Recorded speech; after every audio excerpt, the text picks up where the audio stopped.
Aspirant life में आने वाली एक बहुत विकराल समस्या है कि सर कूद तो गए हैं तैयारी में, मगर बन नहीं पा रहा है रूटीन, वो शेड्यूल ही नहीं बन पा रहा है।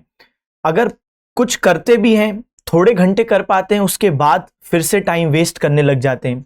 टाइम कैसे मैनेज करें, समय भागता जा रहा है। और खास तौर पे वो बच्चे जो सेल्फ प्रिपेयर करते हैं उनके साथ तो ये समस्या और विकराल है, क्योंकि कई बच्चे जो कहीं किसी प्लेटफॉर्म से पढ़ते हैं तो वहां की क्लासेस के अकॉर्डिंग उनका एक शेड्यूल सेट हो जाता है, लेकिन जो खुद तैयारी करते हैं उनके लिए प्रॉब्लम और ज्यादा बड़ी है। देखिए, सबसे पहले तो आपको आदत डालनी है कि आपको सुबह 6 बजे तक उठ जाना है। ऐसा नहीं है कि जो बच्चा 6 बजे के बाद उठेगा उसका एग्जाम नहीं निकलेगा, लेकिन जो बच्चा सुबह उठेगा वो फील करता है कि उसके पास नेचुरली हर काम के लिए समय ज्यादा है। तो जो नहीं उठ रहे हैं, आप बस एक हफ्ता ऐसा करके देखिए और आपको खुद महसूस होगा कि आपके पास समय ज्यादा है। और दूसरी बात यह भी कि जो लेट उठते हैं 9 बजे 10 बजे, उनको भी एक चीज महसूस होती है कि भाई हमें गिल्ट हो रहा है। गिल्ट किस बात का कि 9 बजे उठ रहे हैं, 10 बजे उठ रहे हैं तो हम लोग लेट हैं। और जब आप शुरुआत ही टेंशन से करते हो, गिल्ट से करते हो कि दिमाग को आपने उठते से ही बोला कि भाई हमने कोई जैसे गलती कर दी हो, तो एक अर्जेंसी आपने क्रिएट की अपने लिए कि अब वो जल्दी जल्दी करे कि चलो अब मुझे ये चीज जल्दी करनी है क्योंकि मैं लेट उठाऊं। तो क्यों ऐसा कोई काम करना जिसमें हम लोग शुरू में ही कोई प्रेशर ले रहे हैं। आप सुबह जल्दी उठने की आदत डेवलप कीजिए और वो आपको लॉन्ग टर्म बेनिफिट्स देगी। और सुबह उठने के बाद 6 से 9 बजे तक यानी 3 घंटा आपको अपना पहला सब्जेक्ट को डेडिकेट करना है। यह सब्जेक्ट वो होना चाहिए जो सबसे टफ लगता है आपको, यानी जिसको पढ़ने में सबसे कम मन करता है। अब ये अलग अलग बच्चे के लिए अलग अलग हो सकता है, लेकिन हम सबसे टफ सब्जेक्ट क्यों ऐसा उठाने की बात कर रहे हैं, इसलिए क्योंकि जब आप फ्रेश होते हो, आपका माइंड फ्रेश है, सुबह वो उठाए, अभी वो सबसे ज्यादा फ्रेश स्टेट में है, तो उसको सबसे मुश्किल टास्क दो, उसको संघर्ष करने दो, स्ट्रगल करने दो, जूझने दो सबसे मुश्किल चीज से। सुबह अगर आपने सबसे आसान सब्जेक्ट उठा लिया जो आपका बहुत फेवरेट है, तो आपको मजा तो खूब आएगा, लेकिन धीरे धीरे दिमाग को यह भी बात मालूम है कि अब आगे चल के क्योंकि मुश्किल सब्जेक्ट उठाने, तो एक अगेन वही बात है, एक टेंशन, एक प्रेशर डेवलप होगा और हमें ऐसा कोई काम करना ही नहीं है जिसमें कोई टेंशन या प्रेशर की बात हो।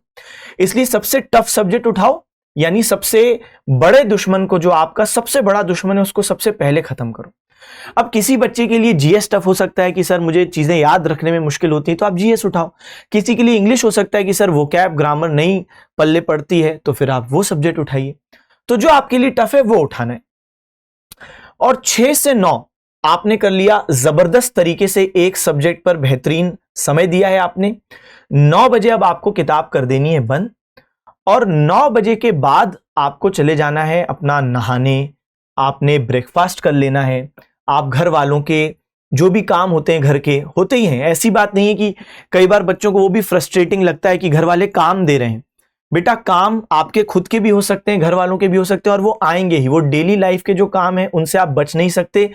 और वैसे भी आपने 3 घंटे अच्छी मेहनत की है, तो ये समय है कि आप अपने आप को रिवॉर्ड दें। आपने ये समय अर्न किया है, तो 1-1.5 घंटा अगर आप नहाना, ब्रेकफास्ट करना, छोटे मोटे घर के काम कर रहे हैं, कोई दिक्कत नहीं है, करो। और कोई इसमें गिल्ट की भी बात नहीं, क्योंकि फ्रस्ट्रेशन कैसे डेवलप होता है कि अरे मैं पढ़ नहीं रहा हूं, मैं ये सब कर रहा हूं। तो आपने 3 घंटे पढ़ के अर्न किया है ना, तो आप अपने आप को ये फ्री टाइम दीजिए। 10 साढ़े 10 बज चुके हैं, अब आप वापस सिटिंग कीजिए। जैसे मान लो ठीक है 10:30 ले लो, 10:30 बजे आपने वापस किताब उठाई, आप अपना दूसरा सब्जेक्ट अब उठाइए। अगेन ये ऐसा सब्जेक्ट होना चाहिए कि जो आपका प्रिय ना हो। देखो, फेवरेट सब्जेक्ट उठाने की जो एक्साइटमेंट है वो शाम तक बनाए रखो। ये एक्साइटमेंट बहुत मदद करती है टफ सब्जेक्ट्स को खत्म करने में, क्योंकि आपको मालूम है कि कुछ अच्छी चीज है मेरे लिए बाकी। जैसे होता है ना कि मुझे खाना खाना है, अब खाने में लौकी की सब्जी है, रोटी है, लेकिन साथ में गुलाब जामुन भी है। अब मैं अगर गुलाब जामुन पहले खा लूंगा तो अब मुझे लौकी और रोटी खाने में कुछ विशेष इंटरेस्ट रहेगा नहीं। तो आप लौकी और रोटी पहले खाओ, ताकि गुलाब जामुन एक एक्साइटमेंट बनाए रखे कि चलो अंत में तो कुछ अच्छा है। तो अगेन अब आप ऐसा सब्जेक्ट उठाएं जो आपका प्रिय नहीं है।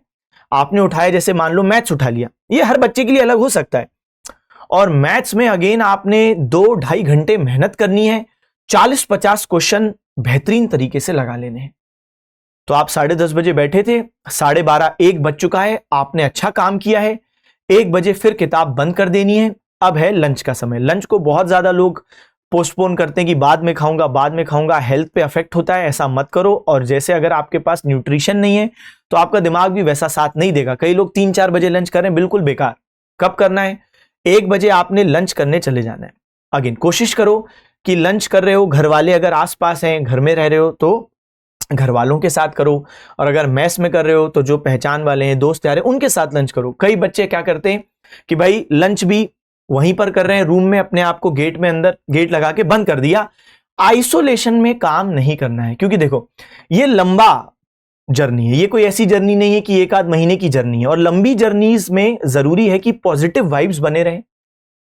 तो हवा नहीं बनाना है एग्जाम को, घर वालों से बातचीत कर लेना है, घर वालों के साथ खाना है, थोड़ा बहुत सोशल हो रहे हैं, कोई बुराई नहीं, दोस्त यार हैं उनके साथ खाओ, कोई दिक्कत नहीं। तो 1 से 2 बजे का ये जो समय है, आपने अच्छे से लंच भी कर लिया और बेड भी गए, 2-4 बातें भी कर ली, 2 बज चुका है। अब अगेन क्योंकि आपने मेहनत अच्छी की, देखो आपको दिन में पढ़ना है 9 घंटे और आपने ऑलरेडी 7 घंटे पढ़ लिया है, तो ये बहुत अच्छी चीज है।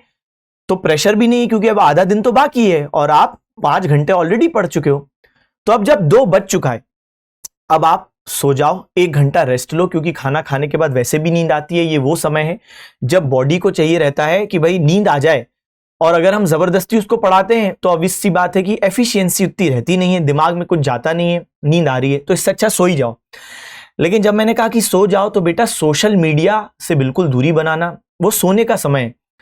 और मैं तो यही कहूंगा कि आप अगर डिसेबल कर दो ना इंस्टाग्राम का अकाउंट, फेसबुक का अकाउंट, तो सबसे बढ़िया। आप देखो जितने सिलेक्टेड लोग होते हैं उनका इंटरव्यू कभी आप देखो, और कितनी बार वो आपको बोलते हैं कि हमने 1 साल 2 साल जो भी उनका जर्नी रहा, कि हमने इस समय सोशल मीडिया से दूरी बनाई थी, इंस्टाग्राम पे ध्यान नहीं दिया, फेसबुक पे ध्यान नहीं दिया। आप भी कर दो डिसेबल। होता यह कि वो एक रील आप देखते हो और देखते ही देखते हो कैसे 15-20 मिनट चले जाते हो, पता नहीं चलता, और वो हो जाते हैं 25-30 रील। तो बेटा सोशल मीडिया से बनाओ दूरी। और वैसे भी कई बार नेगेटिव चीज सुन लेते हो, देख लेते हो, सैड न्यूज सुन ली या बहुत एक्साइटमेंट वाली चीज सुन ली, और फिर उसके बाद फिर दिमाग इतना एक्साइटेड हो गया या सैड हो गया, फिर उसका फिर पढ़ने में मन नहीं लग रहा। इसलिए नॉर्मल माहौल बना रहे। 1 घंटा अब आप सो चुके हो, 3 बज चुका है, अब आपका दिमाग फिर फ्रेश है, और यानी कि अब आप फिर एक सब्जेक्ट उठाने वाले हो। तो जैसे आपने इंग्लिश उठा लिया, वोकैब और ग्रामर 2 घंटे जबरदस्त तरीके से 5 बजे तक पढ़ाई करनी है। 5 बजा और फिर से अब आपको करनी है किताब बंद। इस बार करना है बेटा एक्सरसाइज। देखो ये एक्सरसाइज इतनी ज्यादा महत्वपूर्ण है अच्छे हेल्थ के लिए। कई सारे बच्चे क्या करेंगे, शुरुआत में जोश जोश में 12-12 घंटे, 14-14 घंटे पढ़ेंगे, और फिर 2-3 महीने में कमर में ऐसा दर्द होगा कि अब तो भाई डॉक्टर के पास ही जाना पड़ रहा है, मूव और वॉलिनी से भी ठीक नहीं हो रहा। तो ऐसा काम मत करो, ठीक है।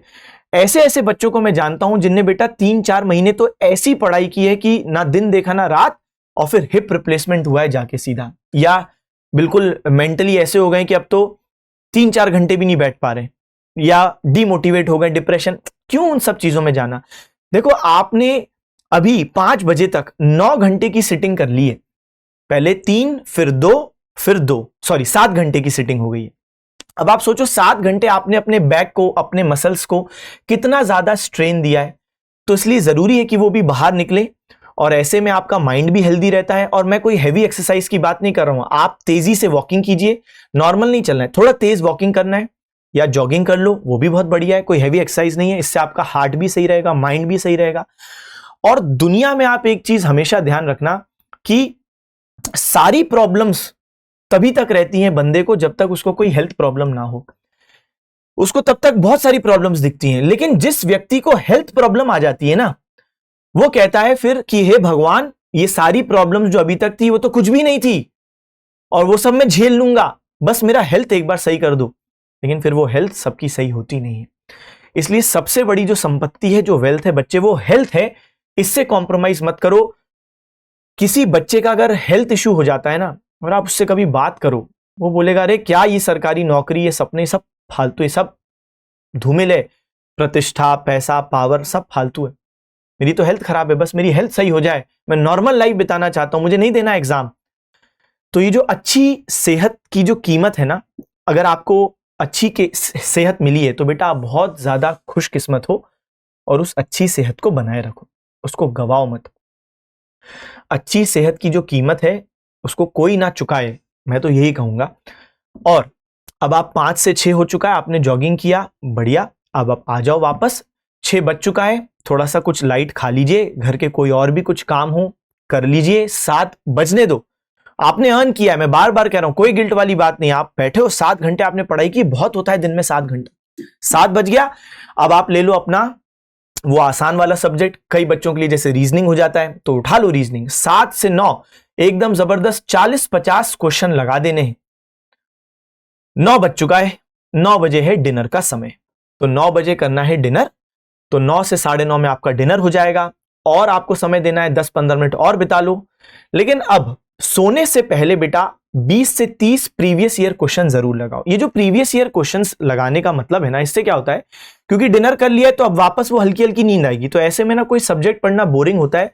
लेकिन पीवाईक्यू एक एक्साइटमेंट बांधे रखते हैं, ठीक है ना, शायद अगला वाला पीवाईक्यू मुझसे बन जाए, या अगले वाले पीवाईक्यू में क्या है, तो वो जो एक्साइटमेंट है ना छोटा छोटा, उससे वो पीवाईक्यू भी हो जाते हैं और समय भी व्यर्थ नहीं होता।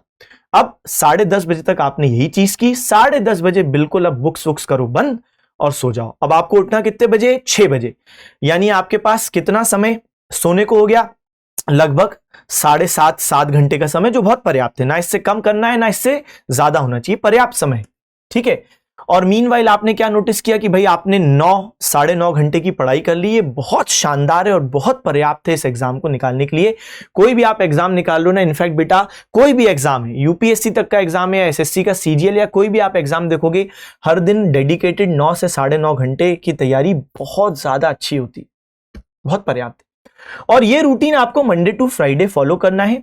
सैटरडे और संडे क्या करना है, 3 चीजें। सबसे पहले रिवीजन, मंडे टू फ्राइडे जो भी आपने चीजें पढ़ी उनको रिवाइज करना है Saturday Sunday, plus Saturday Sunday करो वीकली करंट अफेयर, डेली छोड़ो, वीकली करंट अफेयर करो। और फिर आपको करना है पीवाईक्यू। वैसे तो आप रोज 20-30 क्वेश्चन लगा ही रहे थे, लेकिन जब आप डेडिकेटेड रूप से पीवाईक्यू सैटरडे संडे पूरा पूरा लगा लोगे ना, तो उससे बहुत कॉन्फिडेंस भी आएगा और पीवाईक्यू इसी तरीके से आपके होंगे। पीवाईक्यू आप तब भी लगा सकते हो जब नॉर्मल दिनों में, मान लो मंडे टू फ्राइडे किसी दिन ऐसा हुआ पढ़ने का मन नहीं है, कोई सब्जेक्ट उठाने का मन नहीं है, तब भी पीवाईक्यू लगा सकते हो। समय व्यर्थ करने से तो बेहतर ही है कि पीवाईक्यू लगा लिया।